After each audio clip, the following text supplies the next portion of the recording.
think there's a lot of will to have strategies and programming be data-driven, looking at data and trends first before making decisions. People are coming from a lot of different perspectives. All of these people need to contribute to the same decisions. You need to give everybody a baseline.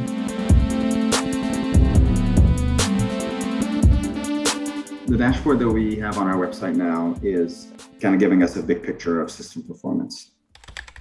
We want people to be able in the dashboard to dig deeper if they want. There are so many different pages on here. I was heavily involved in making it and still forget what all is in here pretty regularly. When I open it, I'm like, oh, wow, that was cool.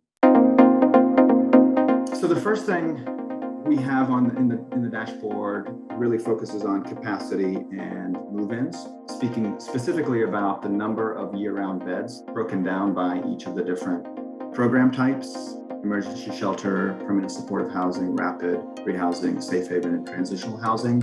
You're able to just focus on one or two program types if you'd like. If I just wanted to look at rapid rehousing capacity, I can add permanent supportive housing. You can hover over each of the dots to kind of see what the program type is and the number of beds. If I double click, it comes back to the original screen.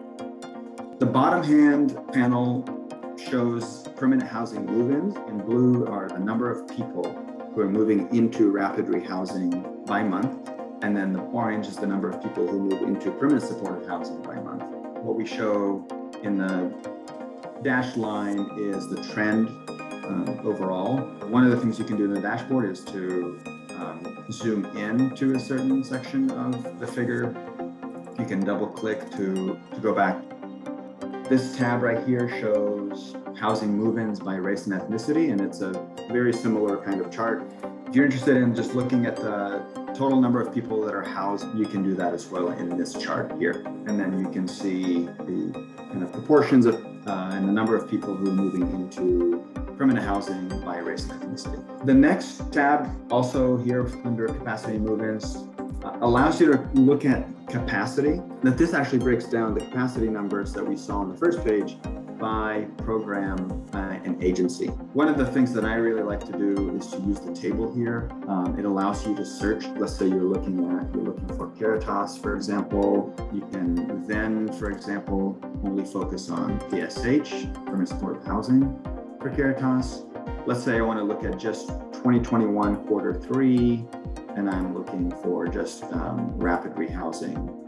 We're hoping that having data updated on a monthly and a quarterly basis really allows decision makers at different levels to make decisions based on that data.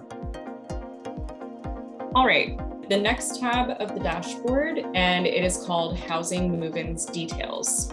We have the ability to explore more in depth the data for clients who have moved into a permanent housing unit while enrolled in a permanent housing program. Let's say that we're interested in looking at the intersection of race and gender for clients who moved into rapid rehousing projects in 2020.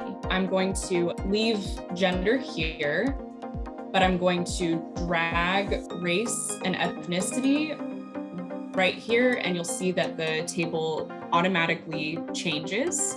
All of these little variables can also be used as filters. So I can filter the type to just specifically rapid rehousing. And then I can also filter the year here to just look at 2020. You can see that the table automatically populates to just that specific thing. So we're looking at the intersection of race and gender for clients who moved into rapid rehousing in 2020. My fellow visual learners out there, you can use a bar chart for something like this.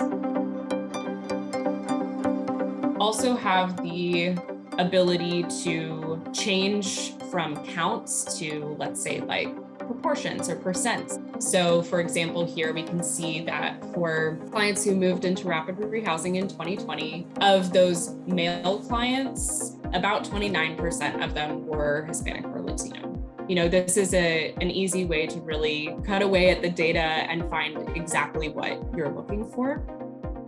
The next tab that we can explore in the dashboard is the current homelessness snapshot. This tab provides information on our approximations of all people experiencing homelessness, all clients, whether or not they're enrolled in a program or have moved in. So we'll just briefly move in here to race and ethnicity for unsheltered homelessness. You can easily, filter specific groups. So if I wanted to remove data not collected from here, I can just click on that and it disappears. You can also zoom in. And then another thing to note on this tab is that we have linked to the 2021 HMIS snapshot report for anyone who is interested in learning more about the methodology we used to create these estimates. Really, all of these interactive functions I think are part of what makes this dashboard so useful.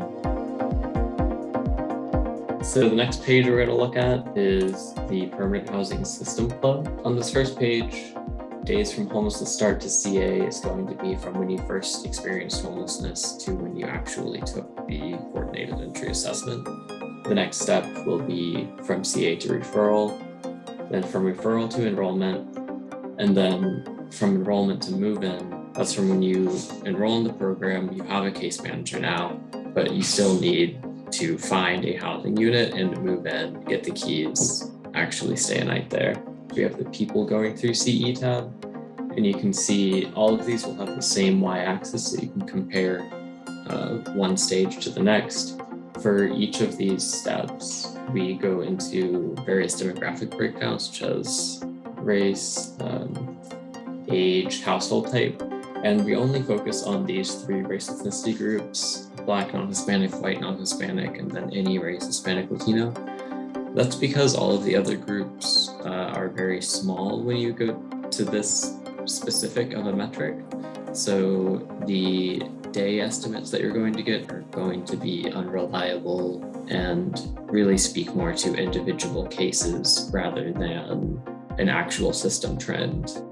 Then we go to days from assessment to referral. After CA to referral, referral to enrollment, numbers continue to get smaller. You do enrollment to move in. So yeah, lastly, we have our about page. This is crucially important if you are unsure of what something means, or if you think you're sure. We'll define a lot of different measures, and yeah, you can just check to make sure we're all on the same page. If you don't have clear definitions about what you're measuring, then people can have their own interpretations of the data.